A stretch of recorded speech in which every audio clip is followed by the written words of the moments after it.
As we engage right off the bat, I want to ask this question based on this reflection. Many people are struggling, as we all know, and we're struggling psychologically and emotionally, not just physically, in this quote unquote new normal season. Depression, anxiety, anger, and other emotional states are often brewing or bubbling right below the surface. What are some suggestions, some practical suggestions for how people might guard against shutting down and shutting others out in the midst of this shutdown in our society? So, Kristen and Jeremiah, your thoughts, please. Yeah, it's a great question, Paul. I love that you're recognizing just that this is a really hard season for people and it's stirring up all kinds of stuff. And I think the good news is we're getting a lot more just culturally. You guys tell me if you see this too, but about acknowledging the hard feelings that are there and doing self-care around them. I'm seeing more and more stuff that says, yes, everything from fatigue to anxiety to trauma. We're all feeling big things right now. And I think that is the first step, acknowledging we are feeling big things and that's normal and that's okay. You know, if you're a homeschooling parent and it feels really hard, it doesn't mean it's hard because you're doing something wrong, but it's hard because we're in a really crazy season. So just acknowledging our feelings and then leaning into self-care, I think are great first steps. And that self-care, of course, can be whatever you do normally that's life-giving and helps you take care of your heart and your body and all parts of you. Or it can be unique COVID things like making a routine and going on walks around your neighborhood, right?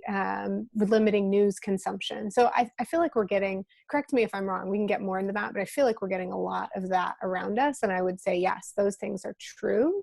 I also would add though, and let me check in with you guys first. Are you seeing and hearing that kind of stuff already on blogs and emails and everything? I feel like we're getting inundated with that, which is great. I think I would add to that too, we could go a little bit farther even in noting that all of these hard emotions that are coming up are messengers and motivators and maybe even opportunities, even though they may not be opportunities we want. And to try to lean into, I tell my clients, emotions are messengers and motivators. So they're telling us something. They're not the enemy. It can feel like they're the enemy. We just want to enjoy this time. We just want to feel good, right?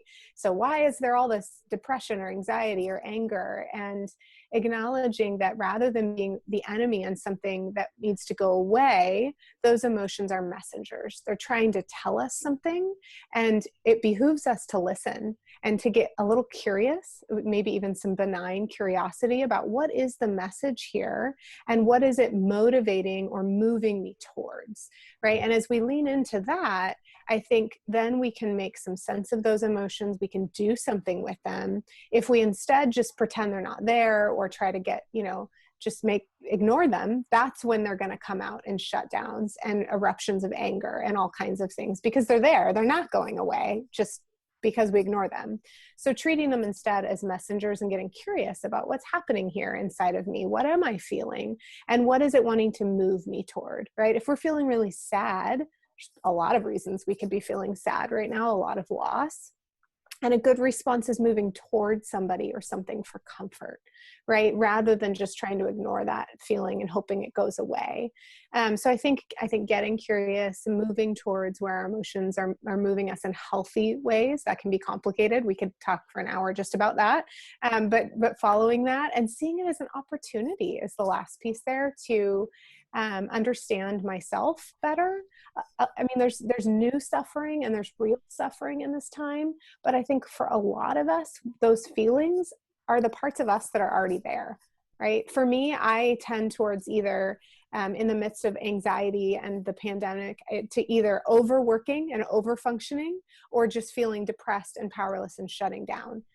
But these aren't new experiences. These are things that always come up in me and a result of stress and struggle. And so I have the opportunity, like it or not right now, right, to be more aware of who am I? How do I show up in this place? And how can I do something different that might be a healthier response as I understand these messengers and motivators? My husband's on the other end of the spectrum and he tends towards anxiety. And so again, he feels more anxious now than ever. Okay, that sucks, but it's an opportunity for him to understand his anxiety and practice new ways of engaging that that are healthier. And like it or not, that's sort of that's sort of what we've got right now. So I know I'm throwing a lot at you, but I think beyond just the recognizing the normalcy of our feelings and doing self-care, we can really dig deeper into what are they telling us? What are they trying to move us towards? How can this season be an opportunity to engage our emotions better than we ever have? Because they're not new. They're just more pronounced right now, if that makes sense. So messengers, motivators, and opportunities, those are good words. And yeah.